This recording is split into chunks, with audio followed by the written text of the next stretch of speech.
GMM ನ್ಯೂಸ್ಗೆ ಸ್ವಾಗತ. ಕೋಲಾರ ಜಿಲ್ಲೆಯ ಮುಳಬಾಗಿಲು ತಾಲೂಕಿನ ಆವಣಿ ಬೆಟ್ಟದ ಶ್ರೀ ಆದಿಜಾಂಬವಂತಸ್ವಾಮಿ ದೇವಸ್ಥಾನದಲ್ಲಿ ವಿಶೇಷ ಪೂಜೆ ಹಾಗೂ ಜಾತ್ರಾ ಮಹೋತ್ಸವ ಕಾರ್ಯಕ್ರಮವನ್ನು ಆವಣಿ ಬೆಟ್ಟದಲ್ಲಿ ಹಮ್ಮಿಕೊಳ್ಳಲಾಗಿತ್ತು. ಆವಣಿ ಬೆಟ್ಟದಲ್ಲಿ ಪ್ರತಿ ವರ್ಷ ಮಹಾಶಿವರಾತ್ರಿ ಹಬ್ಬದ 5 ದಿನಗಳ ಮುಂಚೆ ಮೊದಲನೆಯ ಪೂಜೆ ಶ್ರೀ ಆದಿಜಾಂಬವಂತಸ್ವಾಮಿಗೆ ನಡೆಯುತ್ತದೆ. ಆವಣಿ ಬೆಟ್ಟದ ಶ್ರೀ ಆದಿಜಾಂಬವಂತಸ್ವಾಮಿ ದೇವಸ್ಥಾನಕ್ಕೆ ರಾಜ್ಯದ ಮೂಲೆ ಮೂಲೆಗಳಿಂದ ಭಕ್ತರು ಆಗಮಿಸುತ್ತಾರೆ. ಭಕ್ತಾದಿಗಳು ಅನ್ನಸಂತರ್ಪಣೆಯನ್ನು ಏರ್ಪಡಿಸಿರುತ್ತಾರೆ. ಭಕ್ತಾದಿಗಳು ಶ್ರೀ ಆದಿಜಾಂಬವಂತಸ್ವಾಮಿ ದೇವರ ದರ್ಶನ ಪಡೆದು ಹರಕೆ ಹೊತ್ತುಕೊಂಡು ಭಕ್ತರು ಹಾಗೂ ಹರಕೆ ತೀರಿಸಿಕೊಂಡ ಭಕ್ತರು ತೀರ್ಥ ಪ್ರಸಾದ ವಿನಿಯೋಗ ಪಡೆದುಕೊಳ್ಳುತ್ತಾರೆ. ಆವಣಿ ಬೆಟ್ಟದ ಶ್ರೀ ಆದಿಜಾಂಬವಂತಸ್ವಾಮಿ ದೇವಸ್ಥಾನಕ್ಕೆ ಬಿಜೆಪಿ ಮಾಜಿ ರಾಜ್ಯ ಉಪಾಧ್ಯಕ್ಷರು ಹಾಗೂ ಕರ್ನಾಟಕ ಮಾದಿಗ ದಂಡೋರ ಸಂಸ್ಥಾಪಕ ರಾಜ್ಯಾಧ್ಯಕ್ಷ ಎಂ ಶಂಕರಪ್ಪ ರವರು ಭೇಟಿ ನೀಡಿ ದೇವರ ದರ್ಶನ ಪಡೆದು ದೇವಸ್ಥಾನಕ್ಕೆ ಆಗಮಿಸಿದ ಭಕ್ತಾದಿಗಳಿಗೆ ಶ್ರೀ ಆದಿಜಾಂಬವಂತಸ್ವಾಮಿಯ ಇತಿಹಾಸ ಪುರಾಣವನ್ನು ಹೇಳಿದರು. ಶ್ರೀ ಜಾಂಬವ ಜೈ ಜಾಂಬವ ಜೈ ಜೈ ಜಾಂಬವ ಶ್ರೀ ಜಾಂಬವ ಜೈ ಜಾಂಬವ ಜೈ ಜೈ ಜಾಂಬವ ಶ್ರೀ ಜಾಂಬವ ಜೈ ಜಾಂಬವ ಜೈ ಜೈ ಜಾಂಬವ ಶ್ರೀ ಜಾಂಬವ ಜೈ ಜಾಂಬವ ಜೈ ಜೈ ಜಾಂಬವ. ಈ ಸಮಾಜದಲ್ಲಿ ಹುಟ್ಟಿ ಸಮಾಜದಲ್ಲಿ ಬೆಳೆದು ಅಕ್ಷರಸ್ಥರು ವಿದ್ಯಾವಂತರಾದ ನಂತರ ಪಾತಾಳದಲ್ಲಿ ಮುಚ್ಚೋಗಿರ್ತಕ್ಕಂಥ ಜಾಂಬವನ ಇತಿಹಾಸವನ್ನು ಪುರಾಣವನ್ನು ಅಗದು ತೆಗೆದು ಈ ಸಮಾಜಕ್ಕೆ ತಿಳಿಸುವಂಥ ಜವಾಬ್ದಾರಿ ಈ ಸಮಾಜದಲ್ಲಿ ಹುಟ್ಟಿರ್ತಕ್ಕಂಥ ವಿದ್ಯಾವಂತರ ಬುದ್ಧಿಜೀವಿಗಳ ನಾಗರಿಕರ ಕರ್ತವ್ಯ. ಇದು ಇಷ್ಟೊತ್ತಿಗೆ ಸುಮಾರು ನಮಗೆ ವಿದ್ಯಾಭ್ಯಾಸ ಬಂದು 75 ವರ್ಷಗಳಲ್ಲಿ ಇಷ್ಟೊತ್ತಿಗೆ ಎಲ್ರಿಗೂ ಮುಟ್ಟಿಸ್ಬೇಕಾಗಿತ್ತು. ದುರಂತ ಏನಂತ ಹೇಳಿದ್ರೆ, ಈ ಸಮಾಜದಲ್ಲಿ ವಿದ್ಯಾವಂತರು ಬುದ್ಧಿವಂತರಾದಂಥವರು ಅವರ ಸುಖಭೋಗಗಳಲ್ಲಿ ಲೀನಾದರು ಜಾಂಬೂನ ಬಗ್ಗೆ ಅರಿವು ಮೂಡಿಸ್ಕೊಂಡಿಲ್ಲ, ಅರಿವು ಮೂಡಿಸಿಲ್ಲ. ನಮಗೆ ಇದ್ರ ಬಗ್ಗೆ ಅಷ್ಟು ಅರಿವಿದ್ದರಿಂದ ಈ ಸಮಾಜಕ್ಕೆ ಅರಿವು ಮೂಡಿಸೋಣ ಅಂತ ನಾವು ಬಂದಿದ್ದೀವಿ. ಇದರಲ್ಲಿ ನಾವೇನು ಕಥೆ ಅಲ್ಲ, ರವಿ ಕಾಣದಿದ್ದನ್ನ ಕವಿ ಕಂಡ ಅಂತ ಹೇಳ್ಬಿಟ್ಟು ಕವಿಗಳಲ್ಲ, ಇಲ್ಲದಿರೋದನ್ನು ಊಹಿಸ್ಕೊಂಡು ಬರೆಯೋದಕ್ಕೆ ಚರಿತ್ರೆ ಅಲ್ಲ. ಇದು ನಡೆದಿರುವ ಘಟನೆಗಳು. ಕೆಲವರು ಹೇಳ್ತಾರೆ ಬುದ್ಧಿಜೀವಿಗಳು, ಅತಿ ಬುದ್ಧಿಜೀವಿಗಳು, ಜಾಂಬುವನ ಕಲ್ಪನೆ ಅವನಿರಲಿಲ್ಲ, ಇವೆಲ್ಲ ಸುಳ್ಳು ಅಂತ ಹೇಳಿ ಕೆಲವರು ಹೇಳ್ತಾರೆ. ಇರ್ಬೋದು, ನಾವು ನೋಡ್ಲಿಲ್ಲ. ಜಾಂಬೂನ್ ಇದ್ನೋ ಇಲ್ವೋ ನಮಗೂ ಗೊತ್ತಿಲ್ಲ. ಪುರಾಣಗಳಲ್ಲಿ ಉಲ್ಲೇಖ ಆಗಿರೋದ್ರ ಪ್ರಕಾರ, ಧರ್ಮಗ್ರಂಥಗಳು ಮಹಾಭಾರತ ರಾಮಾಯಣದಲ್ಲಿ ಉಲ್ಲೇಖ ಆಗಿರೋದ್ರ ಪ್ರಕಾರ, ಅದೇನು ನಾವು ಮಾದಿಗರನ್ನು ಬರೆದಿರೋ ಧರ್ಮಗ್ರಂಥಗಳಲ್ಲ. ಪಂಡಿತರು ನಾವು ಭಾವಿಸಿರ್ತಕ್ಕಂಥ ಹಿಂದೂ ಧರ್ಮದಲ್ಲಿರ್ತಕ್ಕಂಥ ಉನ್ನತ ಜಾತಿಯವರು, ಉನ್ನತ ಧರ್ಮದವರು ಬರೆದಿರ್ತಕ್ಕಂಥ ಪ್ರಕಾರ ಜಾಂಬವಂತ ಈ ಪ್ರಪಂಚದವನ್ನ ಸೃಷ್ಟಿ ಮಾಡ್ದ ಅಂತ ಅವರು ಬರೆದಿರೋದು. ಪ್ರಪಂಚನ ಸೃಷ್ಟಿ ಮಾಡೋದಾದ್ನೇ ಇದಕ್ಕೆ ಜಂಬೂ ದ್ವೀಪ ಅಂತ ಹೆಸರು. ಜಂಬೂ ದ್ವೀಪ ಅಂದ್ರೆ ಸುತ್ತು ನೀರಿದ್ದು ಮಧ್ಯದಲ್ಲಿ ಭೂಮಿ ಇದ್ರೆ ದ್ವೀಪ, ಇದು ಜಂಬೂ ದ್ವೀಪ. ಅದನ್ನ ಈ ಸಮಾಜ, ಪ್ರಪಂಚ ಸಮಾಜ ಒಪ್ಕೊಂಡಿದೆ. ಅದೇ ಪ್ರಕಾರನೇ ಎಲ್ಲ ಜೀವರಾಶಿಗಳನ್ನ, ಜಲಚರಗಳನ್ನ, ಮಾನವರನ್ನ ಸೃಷ್ಟಿ ಮಾಡದಂತ ಈ ಸಮಾಜ ಒಪ್ಕೊಂಡಿದೆ. ಎಲ್ಲ ಓಕೆ. ಆದ್ರೆ ಜಾಂಬೂನು ಮಾತ್ರ ಮಾದಿಗರು ಗಂಟಿಸಿದ್ದಾರೆ. ಯಾಕೆ? ಮಾದಿಗರೇ ಜಾಂಬೂನ ಪೂಜೆ ಮಾಡ್ಬೇಕಾ? ಬೇರೆಯವ್ರು ಯಾರು ಮಾಡಬಾರ್ದ? ಯಾಕೆ ಅವ್ರು ಒಪ್ಕೊಂಡಿಲ್ಲ? ನಾವೇನೇನೆ ಪ್ರತ್ಯೇಕವಾಗಿ ಇಷ್ಟು ವರ್ಷಗಳಲ್ಲಿ ಇಲ್ಲಿ ಈ ಕಡೆ ಜಾಂಬೂನ ಒಂದು ಕಲ್ಲಿತ್ತು, ಅದನ್ನ ಇವಾಗ ಎಲ್ಲ ಬುದ್ಧಿಜೀವಿಗಳು ಅಥವಾ ಇರೋರು, ಸ್ವಲ್ಪ ಆರ್ಥಿಕವಾಗಿ ಸಬಲರಾಗಿರೋರು ಸ್ವಲ್ಪ ಅವರವರು ದೇಣಿಗೆ ಕೊಟ್ಟು ದೇವಸ್ಥಾನವನ್ನ ಸೃಷ್ಟಿ ಮಾಡ್ತಾ ಇದ್ದಾರೆ. ನಮಗೆ ಸೀಮಿತವಾಗಿದೆ. ಅದಕ್ಕೆ ಇದರ ಹಿಂದೆ ಅದು ಹೇಳ್ತಾ ಹೋದ್ರೆ ಬಹಳ ಇದೆ, ಸಮಯವಿಲ್ಲ, ನಮ್ಮವರಿಗೆ ಕೇಳೋಕ್ ಸಮಯ ಇರೋದಿಲ್ಲ. ಇಡೀ ಪ್ರಪಂಚದ 840 ಕೋಟಿ ಜನ ಪೂಜೆ ಮಾಡಬೇಕಾಗಿದ್ದಂತ ಸಂದರ್ಭ ಇದು. ದುರಂತ ರಾಮನು ತ್ರೇತಾಯುಗದಲ್ಲಿ ಹುಟ್ಟಿದ, ಅದ್ರ ಹಿಂದೆ ಸತ್ಯಯುಗ ಇತ್ತು. ಸತ್ಯಯುಗದಲ್ಲಿ ರಾಮನ ಇರಲಿಲ್ಲ. ತ್ರೇತಾಯುಗದಿಂದ ಅವನನ್ನ ಪೂಜೆ ಮಾಡ್ಕೊಂಡ್ ಬರ್ಲಿ. ಕೃಷ್ಣ ದ್ವಾಪರ ಯುಗದಲ್ಲಿದ್ದ, ಸತ್ಯಯುಗದಲ್ಲಿ ಇರಲಿಲ್ಲ, ತ್ರೇತಾಯುಗದಲ್ಲಿ ಇರಲಿಲ್ಲ, ದ್ವಾಪರ ಯುಗದಲ್ಲಿ ಕೃಷ್ಣ ಹುಟ್ಟಿದ. ಅಲ್ಲಿಂದ ಪೂಜೆ ಮಾಡ್ಕೊಂಡ್ ಬರ್ಲಿ. ಈವಾಗ ಬಂದಿರತಕ್ಕಂಥ ಶಂಕರಾಚಾರ್ಯ, ಮಧ್ವಾಚಾರ್ಯ, ರಾಮಾನುಜಾಚಾರ್ಯ, ಅನೇಕ ಆಚಾರ್ಯಗಳು ಇವರೆಲ್ಲ ಇವಾಗ ಹುಟ್ಟಿರೋದು ಕಲಿಯುಗದಲ್ಲಿ. ಬಸವಣ್ಣ ಈವಾಗ ಕಲಿಯುಗದಲ್ಲಿ ಇವನ್ನೆಲ್ಲ ಪೂಜೆ ಮಾಡ್ಕೊಂಡ್ ಬರಲಿ. ಜಾಂಬೂನಿ ಯಾವಾಗ ಹುಟ್ಟಿದ ಅಂತ ಹೇಳ್ಬಿಟ್ಟು ಕೃಷ್ಣನ್ ಗೊತ್ತಿಲ್ಲ, ರಾಮನ ಗೊತ್ತಿಲ್ಲ, ಅಥವಾ ಈ ಕಲಿಯುಗದಲ್ಲಿ ಇರ್ತಂತ ಅನೇಕ ಬಸವಣ್ಣನಿಂದ ಹಿಡಿದು ರಾಮಾನುಜಾಚಾರ್ಯ, ಶಂಕರಾಚಾರ್ಯಗೂ ಗೊತ್ತಿಲ್ಲ. ಇವರೆಲ್ರಿಗೂ ಮೊದಲು ಹುಟ್ಟಿದಂಥವ್ರು ಯಾರು ಅಂತ ಹೇಳಿದ್ರೆ ಜಾಂಬವಂತ.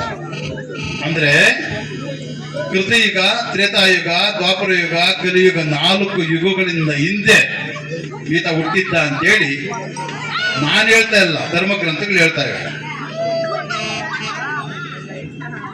ಗರಿಗೇಟಿ ನರಸಿಂಹರಾವ್ ಅಂತ ಹೇಳ್ಬಿಟ್ಟು ಆಂಧ್ರದಲ್ಲಿ ಒಬ್ರು ಮಹಾಪಂಡಿತರು, ಅವ್ರು ಹೇಳ್ತಾರೆ, ಯೂಟ್ಯೂಬ್ ಅಲ್ಲಿ ಇದೆ, ನೀವು ನೋಡ್ಕೊಬಹುದು. ಜಾಂಬು ಅಂತಂದ್ರೆ ಏನ್ ಅನ್ಕೊಂಡಿದ್ದೀರಪ್ಪ ನೀವು? ಆತ್ಮ ಎಷ್ಟು ಹಿರಿಯ ಅಂತ ಹೇಳಿದ್ರೆ ಆತ ಚಿರಂಜೀವಿ, ಸಾವಿಲ್ಲ. ಶ್ರೀಮನ್ನಾರಾಯಣನ 10 ಅವತಾರ, ಆಮೆ ಕೂರ್ಮ ರೂಪ, ಮತ್ಸ್ಯಕ ರೂಪ, ವಾಮರೂಪ, ನರಸಿಂಹಸ್ವಾಮಿ ರೂಪ, ಬಲರಾಮ ರೂಪ, ಪರಶುರಾಮ ರೂಪ, ಕೃಷ್ಣ ರೂಪ, ರಾಮ ರೂಪ, ಎಲ್ಲ ದಶಾವತಾರಗಳನ್ನು ಕಂಡಿರ್ತಕ್ಕಂಥ ಪ್ರಪಂಚದಲ್ಲಿ ಒಬ್ಬರೇ ಒಬ್ಬರು ಇರೋದು ಆದ ಜಾಂಬವಂತ. ನಮಗ್ ಗೊತ್ತಿರ್ತದೆ, ನಮ್ಮ ಅಪ್ಪನ ನಾನು ನೋಡಿದ್ದೀನಿ, ನಮ್ಮ ಅಪ್ಪನವ್ರ ಅಪ್ಪ ನನಗೆ ಗೊತ್ತಿಲ್ಲ, ನಾನು ನೋಡ್ಲಿಲ್ಲ. ನಮ್ಮ ಅಪ್ಪನವ್ರ ಅಪ್ಪನ ಹುಟ್ಟೋಷ್ಟಿಗೆ ನಮ್ಮ ಅಪ್ಪನವ್ರ ಅಪ್ಪ ಸುತ್ತೋಗಿದ್ದ. ನಾವು ನೋಡೋದು ನಾವು ನಮ್ಮ ಅಪ್ಪನ್ನ, ನಮ್ಮ ತಾತನ್ನ, ಕೆಲವರು ಮುತ್ತಾತನೇ ಗೊತ್ತಾಗೋದಲ್ಲ. 2-3 ಜನರೇಷನ್ಗೆ ನಾವು ನಮ್ಮ ಆಯಸ್ಸು ಅಥವಾ ನಮ್ಮ ಬಾಲ್ಯ ಇರುತ್ತೆ. ಆದ್ರೆ ಒಂದು ಯುಗಕ್ಕೆ ಸತ್ಯಯುಗ 25,000 ವರ್ಷ, ತ್ರೇತಾಯುಗ 15,000 ವರ್ಷ, ದ್ವಾಪರಯುಗ 10,000 ವರ್ಷ, ಕಲಿಯುಗ 5,000 ವರ್ಷ. ಇಷ್ಟು 1000 ವರ್ಷಗಳ ಹಿಂದೆ ಹುಟ್ಟಿದಂತ ಜಾಂಬವನು ಇವತ್ತು ಚಿರಂಜೀವಿಯಾಗಿದ್ದಾನಂತೆ ಅಂತ ನಾವು, ನಮಗೆ ಧರ್ಮಗ್ರಂಥಗಳು ಏರ್ಪಟ್ಟಿದ್ದಾರೋ ಅದರಲ್ಲಿ ಉಲ್ಲೇಖವಾಗಿದೆ. ಇಂಥ ಮಹಾಪುರುಷನನ್ನ ಇಲ್ಲಿವರೆಗೂ ನಾವು ದೇವರಂತ ಭಾವಿಸಿಲ್ಲ. ಇವತ್ತು ಜಾಂಬವ ತಾತಾನೇ ಅಂತಾರೆ,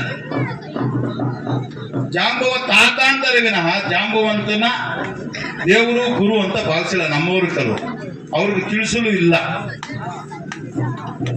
ಆದ್ರೂ ಸಹ ಇವಾಗ ನಾವು ನಮ್ಮ ಮುಂದೆ ಬರುವಂತ ಪೀಳಿಗೆಗೆ ಈ ವಿಚಾರವನ್ನ ಮನದಟ್ಟು ಮಾಡಿ ಮುಂದಿನ ಬರುವಂತ ದಿನಗಳಲ್ಲಿ ಈತನ ತ್ಯಾಗ ಬಲಿದಾನವನ್ನ ಈ ಸಮಾಜಕ್ಕೆ ತಿಳಿಸೋ ಕೆಲಸ ನಾವು ಮಾಡಬೇಕಾಗಿದೆ. ಅದಕ್ಕೆ ಇವತ್ತಿನ ವಿದ್ಯಾವಂತರು ಅದು ತಕ್ಕಂತೆ ಸತ್ಯವನ್ನ ಧರ್ಮಗ್ರಂಥಗಳಲ್ಲಿ ಉಲ್ಲೇಖ ಮಾಡಬೇಕಾಗಿದೆ. ಈ ವಿಚಾರವನ್ನು ತಿಳಿಸೋದಕ್ಕೆ ನಮ್ಮವ್ರು ಬಂದ ಪುಟ್ಟ, ದೇವರು ನೋಡ್ದ ಪುಟ್ಟ, ಯಾರ ದಾರಿಯಲ್ಲಿ ಭಕ್ತಾದಿಗಳು ಪುಣ್ಯಾತ್ಮರು ಮಾಡಿದ ಪ್ರಸಾದವನ್ನು ಸ್ವೀಕರಿಸಿದ ಪುಟ್ಟ, ಬಸ್ ಹತ್ತು ಹೋದ ಪುಟ್ಟ, ಹೋಗಿದ ತಕ್ಷಣ ನಮ್ಮ ಆ ಕಡೆ ಬಟ್ಟೆ ಗಿಟ್ಟೆ ಅದು ಬಿಸಾಕ್ಬಿಟ್ಟು ಗೌಡ್ರ ಮನೆಗೆ ಕೂಡ ಹೋಗ್ಬಿಡ್ತಾರೆ. ಯಾಕಂದ್ರೆ ಕೂಲಿ ಮಾಡೋದಕ್ಕೆ, ಕಸ ಗುಡಿಸೋದಕ್ಕೆ, ಅವ್ರ ಮನೆ ಕ್ಲೀನ್ ಮಾಡೋದಕ್ಕೆ, ದನ ಕುರಿ ನೋಡೋದು. ಜೀವನದಲ್ಲಿ 365 ದಿವಸ ಬರುತ್ತೆ ವರ್ಷಕ್ಕೆ. ಒಂದು ದಿನ, ಒಂದೇ ಒಂದು ದಿನ ನನ್ನ ದೇವರು, ನನ್ನ ವಂಶಜರು ಅಂತ ಒಂದು ದಿನ 24 ಗಂಟೆಯಲ್ಲಿ ಬೆಳಗ್ಗೆ ಸೂರ್ಯ ಹುಟ್ಟಿದಾಗ ಸೂರ್ಯ ಮುಳುಗೋವರೆಗೂ ಇಲ್ಲಿ ಕುಂತ್ಕೊಂಡು ಬಂದವನ್ನೆಲ್ಲ ನೋಡಿ ನಮ್ಮೂರಿಂದ ಬಟ್ಟೆ ಹಾಕ್ತಾರೆ, ಹೇಗೆ ಗಾಡಿಗಳು ತಗೊಂಡಿದ್ದಾರೆ, ಮೋಟರ್ ಬೈಕ್ ತಗೊಂಡಿದ್ದಾರೆ, ಕಾರ್ಗಳು ತಗೊಂಡಿದ್ದಾರೆ, IAS ಬರ್ತಾ ಇದ್ದಾರೆ, IPS ಅವ್ರು ಬರ್ತಾ ಇದ್ದಾರೆ, ಡಾಕ್ಟರ್ಗಳು ಬರ್ತಾ ಇದ್ದಾರೆ, ಮಿನಿಸ್ಟರ್ಗಳು ಬರ್ತಾ ಇದ್ದಾರೆ, MLAಗಳು ಬರ್ತಾ ಇದ್ದಾರೆ, ಎಂತೆಂತ ಡ್ಯಾನ್ಸ್ ಮಾಡೋರು ಬರ್ತಾ ಇದ್ದಾರೆ, ತಮಟೆ ಹೊಡೆಯೋರು ಬರ್ತಾರಂತ ಇಲ್ಲಿ ವೇದಿಕೆಯಲ್ಲಿ ಕುತ್ಕೊಂಡು ಪ್ರಸಾದ ಸ್ವೀಕರಿಸುತ್ತಾ ನೋಡೋ ಯೋಗ ಇಲ್ವಲ್ಲ ಇವರಿಗೆ. ಓಡ್ತಾರೆ ಗೌಡ್ರ ಮನೆಗೆ ದನ ಕಟ್ಟಾಕೋದಕ್ಕೆ. ಅವ್ರ ಮನೇಲಿ ದನಗಳೆಲ್ಲ ಹೋಗ್ಬಿಡ್ತಾವ, ಅವ್ರ ಮನೇಲಿ ಕುರಿಗಳೆಲ್ಲ ಹೋಗ್ಬಿಡ್ತಾವ. ಇವ್ರ ಮನೇದಲ್ಲ, ಅವ್ರ ಮನೇದು. ಇನ್ಯಾವತ್ತಪ್ಪ ನಮ್ಮ ಸಮಾಜಕ್ಕೆ ಗೌರವ ಸಿಗೋದು ಹೇಳಿ? ಅದಕ್ಕೋಸ್ಕರಗೇನೆ ಏನ್ ಮಾಡಕ್ಕಾಗಲ್ಲ. ನಾವು ಯೋಚನೆ ಮಾಡ್ತಾ ಇದ್ದೀವಿ, ತರ್ತಾ ಇದ್ವಿ. ಬೈಯಂಗಿಲ್ಲ ನಿಮ್ಮನ್ನೇನು ಗಟ್ಟಿಯಾಗಿ ಬೈದ್ರೆ ನೋಡು, ಹೋಗಿ ಕುತ್ಕೊಂಡಿದ್ದು ಬೈದ್ರು, ನೀವು ಬಂದ್ಬಿಟ್ರಲ್ಲ ಯಾ ಪುಣ್ಯಾತ್ಮ, ಅಲ್ಲಿ ಕೂತ್ಕೊಂಡು ಶಂಕರಪ್ಪನ ಅಂತೆ ಅವ್ರ ಕೈಲಿ ಉಗಿಸ್ಕೊಂಡು ಬಂದಿವಿ ಅಂತ ಉಗಿಯಲ್ಲಪ್ಪ ನಿಮ್ಮನ್ನ ಭಯ. ಬುದ್ಧಿ ಮಾತೆ ಹೇಳ್ಬೇಕು, ಇದು ವಚನ ಹೇಳ್ಬೇಕು. ನಿಮ್ ತಲೆಗೆ ಹೋಗುತ್ತೋ ಬಿಡುತ್ತೋ ಇರ್ಲಿ. ನಮ್ಮ ಸಮಾಜಕ್ಕೆ ಬಂದಿರೋದೇ ಇದು ಹೇಳ್ತಾ ಬರೋಣ. ನೀವು ಮೊನ್ನೆ ಯೂಟ್ಯೂಬ್ಗಳಲ್ಲಿ TV ನ್ಯೂಸಲ್ಲಿ ನೋಡಿದ್ದೀರ. ಇನ್ನೂ ಒಂದು ತಿಂಗಳಾಗಿಲ್ಲ. ಇಲ್ಲಿ ನಮ್ಮ ಭಾರತ ದೇಶದಲ್ಲಿ ಹಿಂದೂ ಧರ್ಮದಲ್ಲಿ 6500 ಜಾತಿಗಳಿವೆ. ಎಷ್ಟು ಜಾತಿಗಳಿವೆ? 6500 ಜಾತಿಗಳನ್ನು ಒಳಗೊಂಡಿರ್ತಕ್ಕಂಥದ್ದು ಹಿಂದೂ ಧರ್ಮ. ನಾನು ಹೇಳಿದಲ್ಲಪ್ಪ, ಉಲ್ಲೇಖ ಇರೋದು. ಅದರಲ್ಲಿ ಬಂಜಾರದೊಂದು ಜಾತಿ ಇದೆ. ಬಂಜಾರದಲ್ಲಿ ಗೌರವ ಲಂಬಾಣಿಗಳು ಅಂತ. ಅವರಲ್ಲಿ ಒಬ್ಬ ಸಾಧು ಸಂತ ಹುಟ್ಟಿದ್ದಾನೆ. ಅವ್ರಿಗೆ ಎಷ್ಟು ವಯಸ್ಸು? 285 ವರ್ಷ. 285 ವರ್ಷಗಳ ಹಿಂದೆ ಸೇವಾಲಾಲ್ ಅನ್ನೋ ಒಬ್ಬ ಸಂತ ಹುಟ್ಟಿದ್ದಕ್ಕೆ ಮೊನ್ನೆ ಅವರು ಶಿವಮೊಗ್ಗ ದಾವಣಗೆರೆ ಸೇರಿದೆ. ಶಿವಮೊಗ್ಗ ದಾವಣಗೆರೆ ಜಿಲ್ಲೆ ಮಧ್ಯದಲ್ಲಿ ನ್ಯಾಮತಿ ಅಂತ ಬರುತ್ತೆ, ಹೊನ್ನಾಳಿ ತಾಲೂಕಲ್ಲಿ ನ್ಯಾಮತಿ ತಾಲೂಕಾಗಿದೆ. ಅಲ್ಲಿ 5 ಲಕ್ಷ ಜನ, ಎಷ್ಟು ಜನ? 5 ಲಕ್ಷ ಜನ ಸೇರಿ ಮೊನ್ನೆ ಆ ಸೇವಾಲಾಲಿ ಜಾತ್ರೆ ಮಾಡಿದ್ದಾರೆ. ಸೇವಾಲಾಲ್ ಜಾತ್ರೆ ಕರ್ನಾಟಕದ ಮೂಲೆಯಿಂದ, ಮಹಾರಾಷ್ಟ್ರದಿಂದ, ಆಂಧ್ರದಿಂದ ಕಾರ್ಯಕ್ರಮದಲ್ಲಿ ಭಾಗವಹಿಸಿದೆ. ಎಷ್ಟು ಆತನ ವಯಸ್ಸು? 285 ವರ್ಷಗಳ ಹಿಂದೆ ಆತ ಹುಟ್ಟಿದ್ದು. ಸುಮಾರು 1 ಲಕ್ಷ ವರ್ಷಗಳ ಹಿಂದೆ ಹುಟ್ಟಿದ ಜಾಂಬುವನ್ನು ನೋಡೋದಕ್ಕೆ ಒಂದು ದಿನ, 1 ಗಂಟೆ 5 ನಿಮಿಷ ನಮ್ಮವರು ಅದನ್ನ ಅಂದ್ರೆ ನೋಡೋದಕ್ಕೆ ಅವಕಾಶ ಕೊಡ್ತಾರೆ, ಅಂದ್ರೆ ಸ್ಪೆಂಡ್ ಮಾಡಕ್ ಆಗ್ತಾರೆ. ಹೇಗೆ ಸಮಾಜದಲ್ಲಿ ಗೌರವ ಕೊಡಿ ನೋಡಿ, ನೀವೇ ಯೋಚನೆ ಮಾಡ್ಕೊಳ್ಳಿ. ನಿಮ್ಗೆ ಬಿಟ್ಟಿರೋದು ಅದು ನಿಮ್ಗೆ ಬಿಟ್ಟಿರೋದು. ಅದರಿಂದ ಇಲ್ಲಿ ಅನೇಕ ಜನ ನಾವೆಲ್ಲ ಚರ್ಚೆ ಮಾಡ್ತಾ ಇದ್ದೀವಿ. ಅಲ್ಲ, ನಮ್ಮ ನವೀನ್ ಆಗಿರ್ಬೋದು, ನಮ್ಮ ಸುರೇಶ್ ಆಗಿರ್ಬೋದು, ಶಂಕರ್ ಆಗಿರ್ಬೋದು, ನಮ್ಮ ಮೇಡಮ್ ಅವರು ಸಿದ್ದೇಶ್ವರ್ ಆಗಿರ್ಬೋದು, ಕೃಷ್ಣಪ್ಪ ಅವರಾಗಿರ್ಬೋದು, ಈಗ ವೆಂಕಟೇಶ್, ಇವರೆಲ್ಲಾನು ವೇದಿಕೆಯಲ್ಲಿದ್ದಾರೆ. ಎಲ್ಲರ ಸಮ್ಮುಖದಲ್ಲಿ ನಾನು ಸಹ ಈ ಸೇವೆಗೆ, ಸಮಾಜಕ್ಕೆ ಯಾರು ಮಾಡ್ತಾರೋ ಬಿಡ್ತಾರೋ, ಯಾರು ಹೊಗಳ್ತಾರೋ ತೆಗಳ್ತಾರೋ, ಈ ಸಮಾಜಕ್ಕೆ ಏನಾದರೂ ಒಬ್ರಿಗಾದ್ರೂ ಬುದ್ಧಿ ಹೇಳೋಣ ಅಂತೇಳಿ 1972ರಿಂದ ಇಲ್ಲಿವರೆಗೂ ಸುಮಾರು 52 ವರ್ಷಗಳಿಂದ ಇದೇ ಮಾತನ್ನ ನಾನು ಕಲ್ತಿದ್ದನ್ನ ಹೇಳ್ತಾನೆ ಇದ್ದೀನಿ. ಇನ್ನ ನಾನು ಕಲಿತಾನೆ ಇದ್ದೀನಿ, ಕಲ್ತಿದ್ದನ್ನು ಹೇಳ್ತೀನಿ, ನಾನು ಕಲಿತಾನೆ ಇದ್ದೀನಿ. ಆ ಕಲ್ತಿದ್ದನ್ನು ಹೇಳ್ತಾ ಕಲಿತಾ ಬರ್ತಾ ಇದ್ದೀನಿ. ಅದರಿಂದ ದಯವಿಟ್ಟು ಧಾರ್ಮಿಕ ಹಿನ್ನೆಲೆ ಸಮಾಜಕ್ಕೆ ಇರೋದಿಲ್ವೋ ಅದು ಸಮಾಜದಲ್ಲಿ ಕಟ್ಟ ಕಡೆಯ ಸಮಾಜವಾಗುತ್ತೆ. ಧಾರ್ಮಿಕ ಹಿನ್ನೆಲೆ ಇದ್ರೆ ಮಾತ್ರ ಧರ್ಮಕ್ಕೆ, ಸಮಾಜಕ್ಕೆ ಗೌರವ ಸಿಗುತ್ತೆ.